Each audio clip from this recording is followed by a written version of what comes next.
안녕하세요. 지멘 선교 방송을 듣고 계신 주님의 귀한 선교사님들과 애청자 여러분, 이번 주에도 주님 안에서 평강과 감사가 넘치는 한 주가 되시기를 바랍니다. 하나님은 늘 우리의 상상을 초월하여 일하시고 역사하시는 정말 멋진 하나님이시죠. 몇 주 전에도 상상도 하지 못할 일이 벌어졌었는데요. 놀라운 사건은 다름이 아니라 그동안 동성애자들에 의해서 자라난, 그러나 이제는 이미 어른이 된 사람들이 함께 뭉쳐서 동성 결혼을 적극 반대한다는 소송을 법정에 올렸습니다. 다른 법정에 비해서 매우 보수파라고 알려진 Fifth Circuit 법정에서는 이번 주에 루이지아나, 미시시피, 텍사스주에서 동성 결혼을 합법화해야 할지 말지에 대한 결정을 내리는 과정에 있었는데요. 갑자기 어디선가 천사 같은 메신저들이 나타나서 자신들이 동성애자들에게 키워진 사람들이고 이제는 자기들이 어른이 되어서 자기들처럼 상처받으며 키워질 아이들을 위해서 동성결혼 합법화를 결사적으로 반대한다 라고 동성결혼 합법화를 막는 소송을 걸었습니다.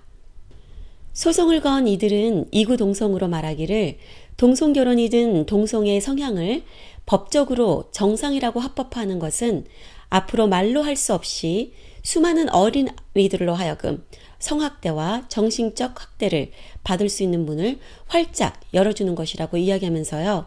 자신들처럼 동성애자들에 의해 키워지면 동성애 성향이 없어도 동성애자로 만들고자 하는 동성애자 부모들로 인해서 심각한 성정체성 혼돈을 가질 수 있다고 증언하기도 했습니다. 또한 사회 유명인들과 정치인들이 아무것도 모르면서 동성애를 정상적이고 좋은 것이라고 순진한 시민들에게 이야기하는 것은 자신들과 같은 어린아이들을 수억 명 더 고통을 줄 수 있는 매우 잘못된 지지라고 이야기하면서요. 더 이상 자신들과 같은 피해자가 나오는 것을 적극 반대한다고 법적 소송의 이유를 이야기했고요. 소송을 건 사람 중 케일이라는 여성이 참으로 가슴 아픈 이야기를 했는데요. 동성결혼 합법화는 친부모를 찾아갈 수 있는 아이들 또는 한 명의 친부모라도 함께 살 수 있는 소망을 완전히 끊어내는 것이고 아이들의 안정과 행복은 전혀 상관없이 동성애로 살고 싶어하는 어른들의 성적 만족을 위한 것밖에는 되지 않는다라고 이야기했습니다. 이번에 소송을 걸어온 사람의 증언들에 의하면요. 동성애 부모들에 의해서 자라나면서 그들은 어릴 적부터 수없이 성학대를 받으며 정신적 학대는 더 심각하게 컸다고 하는데요.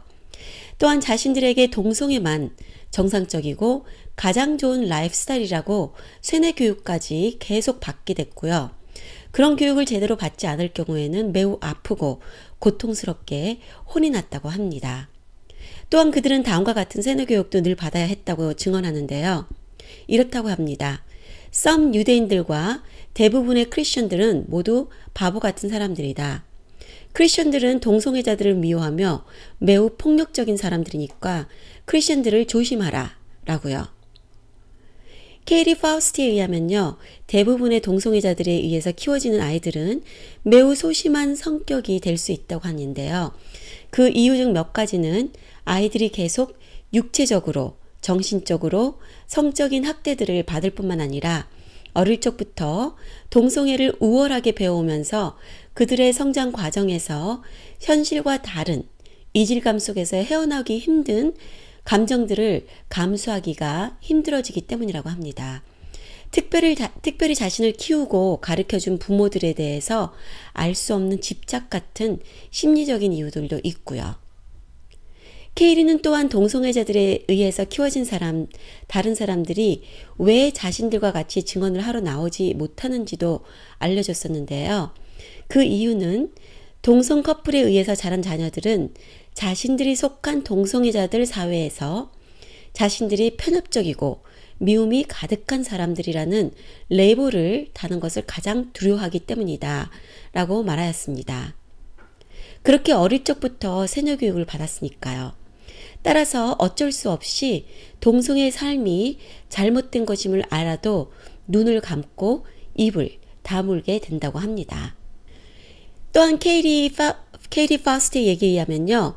우리들이 주위에서 볼 것은 동성애 운동가들이 동성애를 반대하는 사람들이나 크리스천들에게도 똑같은 전략을 사용하고 있다는 것이죠.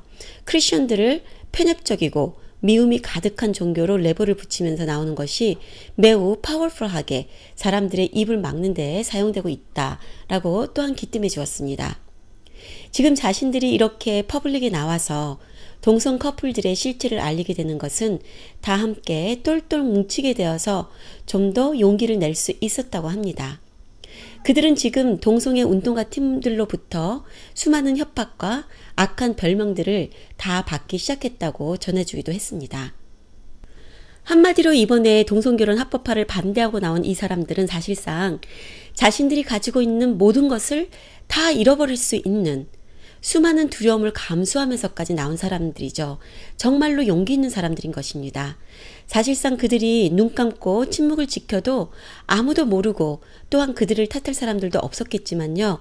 그들은 자신들이 겪어야 했던 고통을 또 다른 어린아이들이 겪는 것을 막기 위해서 마치 목숨까지 걸고 나오다시피 이런 소송을 걸었다고 해도 과언이 아니라고 생각합니다.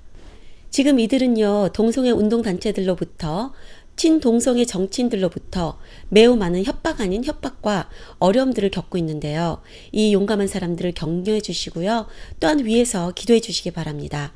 지금 앞장서서 동성결혼 합법화 반대 운동을 하고 있는 자녀들의 이름은 케이티 파우스트, 단 스탠위츠, 비앤 클레인, 로버트 오스카 로페스입니다.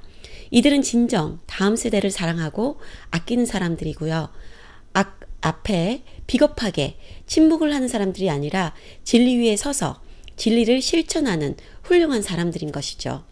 지금 세상에서는 진리를 알면서도 진리대로 실천하는 사람들을 찾기가 힘든 때이기에 이들의 이런 엄청난 증언은 미국 사회에 앞으로 더 많은 좋은 결과들을 가져오는 믿음의 씨앗이 되어줄 것이라고 저는 확신합니다.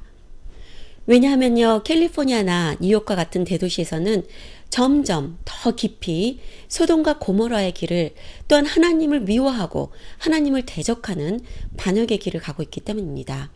이번에 뉴욕에서는요, 엄청난 놀라운 사건이 또 터졌는데요. 18세밖에 되지 않은 소녀가 자기 친아버지와 결혼까지 갈 수 있다는 뉴스가 보도되었습니다. 뉴욕의 그레이트 레이크라는 도시에서 18세 소녀가 자기 친아버지와 성관계까지 간 것이 자신의 진정한 첫 경험이며 친아버지와 할 수만 있다면 결혼까지도 하겠다라는 이야기를 해서 뉴스가 되고 있습니다. 더 자세한 내용들은요, 페이스북에서 TV 넥스트를 찾아가시면 볼 수 있습니다. 이 이름을 밝히지 원하지 않는 18세 소녀는 자신을 바이섹슈얼, 양성애라고 밝히고요. 이미 10대 초반의 여성이랑 레즈비언 관계를 했었고 또 그 여자애랑 헤어진 후에는 남학생이랑 관계를 할 뻔했다가 엄마에게 들켜서 헤어지게 되고 그동안은 12년 동안 헤어져 있었던 친아빠와 페이스북을 통해서 만나서 이들은 오히려 아빠와 딸의 모습이 아닌 성적인 분위기 안에서 하지 말아야 할, 넘지 말아야 할 선까지 넘어버린 것입니다. 이 소녀의 말에 의하면요, 왠지 우리는 오히려 깊은 사랑에 빠졌고 여기에 대한 죄의식은 나에게는 전혀 없다라고까지 이야기했습니다. 이 소녀에게도 문제이지만 지금 18세밖에 안 된 이 소녀보다는 이 소녀와 이러한 일을 저지른 그 친아버지의 정신적인 것이 의심이 간다고 하는 사람들이 여럿이 있습니다. 네, 또한 또 다른 사건이 있었는데요. 68세 된 리처드 페이지 교수가 자신의 동료에게 아이들은 전통적인 엄마와 아빠를 통해서 키워지는 게 가장 건강할 수 있다라고 이야기한 것이요. 나중에 발각되어서 그의 교수직에서 정지당했을 뿐만 아니라요. 디스플린, 즉 훈육까지 받고 친동성애를 지지하도록 훈육까지 받게 되었다고 또한 뉴스가 나왔습니다. 참으로 믿겨지지 않는 일이지만 이런 크리스천들에 대한 역차별과 핍박은요. 지금 바로 이 미국에서 특별히 캘리포니아, 뉴욕, 매사추세츠, 보스턴과 같은 큰 대도시들 안에서는 흔하게 볼 수 있는 일인 것입니다. 그리고 마지막으로 한 가지 더 말씀드리겠습니다. 너무 많은 얘기들이 있어서 혼돈되시죠? 다시 말씀드릴게요. 이 모든 내용들은요, 페이스북에서 tvnext.org, TV, 텔레비전 할 때 TV입니다. TV, next. .org를 찾아가시면요. 이런 모든 기도 제목들과 긴급한 뉴스들을 다시 볼 수 있습니다. 마지막으로 여러분들에게 기도 제목을 부탁드리고 싶으신 건요. 영화인데요. 이번 발렌타인스데이 2월 14일이죠. 2월 14일에 모든 미국의 메이저 큰 극장들에서는 포르노보다 더 나쁠 수 있는 매우 변태적인 성관계를 정상적으로 홍보하고 있는 50 Shades of Grey, 50 Shades of Grey라는 영화가 상영될 계획입니다. 본래 이 영화는요, 포르노 수준으로 만들어진 책으로서 어덜트 북스토어에서나 가서 볼 수 있었던 책인데요. 미국 문화가 점점 너무나도 성적으로 문란해지면서 이제는 이런 변태적이고 포르노 수준의 내용을 정상적인 것으로 미화시켜서요, 영화로 만들었습니다. 당연히 이 영화의 목표는 돈을 많이 버는 건데 우리 자녀들과 젊은 층 사람들을 미혹시켜서 돈을 벌고자 하는 것이죠. 이미 온라인에서는 수억 명의 millions of teenager들이 이 영화의 트레일을 보고 라이크를 누른 상태입니다. 우리 자녀들과 다음 세대들이 가치관 전장에서 싸워보지도 않고 제대로 된 성경적 가치관 교육을 받지 못한 채 이렇게 우리는 다음 세대를 잃어버리고 있습니다. 오늘 말씀을 접겠습니다. 동성애 지지나 동성결혼 합법화는요, 결국 모든 이렇듯 성적 문란의 문을 활짝 열어줍니다. 또한 이렇게 될 것을 이미 많은 기독교 단체들이 이야기를 했었고요. 또한 동성애 지지는 결국 동성애를 반대하는 성경 말씀을 믿고 따라가고자 하는 모든 기독교 크리스천들을 핍박하고 차별을 하기 때문에 우리 기독교 단체들에게는 매우 시급한, 긴급한 사건들인 것이고요. 하지만 감사한 것은 동성애자들이 하나님을 만나면 변하고 정상인으로 돌아올 뿐만 아니라요, 자신들처럼 악한 영에게 속아서 동성애로 살아가는 사람들에게 새로운 말씀으로 전도한다는 사실입니다. 요번에 동성애자들에 의해서 자라나고 성장해서 이제는 어른이 된 사람들이 동성결혼과 동성애를 적극 반대하고 나선다는 것은 너무나도 기뻐하고 감사하고 하나님께서만이 하실 수 있는 기쁜 소식입니다. 지금부터라도요, 모든 교회 안에서 또 선교지에서 가정 안에서 올바른 성경적 세계관을 우리 자녀들에게 절두철미하게 가르치고 양육시켜서 어둡고 혼란스러운 세상에 나가 예수님의 빛과 생명을 나눠줄 수 있도록 가르칠 수 있는 우리 모두가 되기를 간절히 소망합니다. 지금은 무엇보다도요, 교회가 또 교육자들이 변해야 할 때입니다. 교직자, 크리스천들이 정신을 바짝 차리고 기도와 믿음의 행동들을 취해줘야 될 때입니다. 전신갑주를 취하고 성령의 검과 믿음의 방패를 취할 때입니다. 이 일을 위해서 기도해 주시기를 간절히 부탁드리겠습니다. 오늘도 성령님의 은혜와 소망이 충만하시기를 기도합니다. 감사합니다.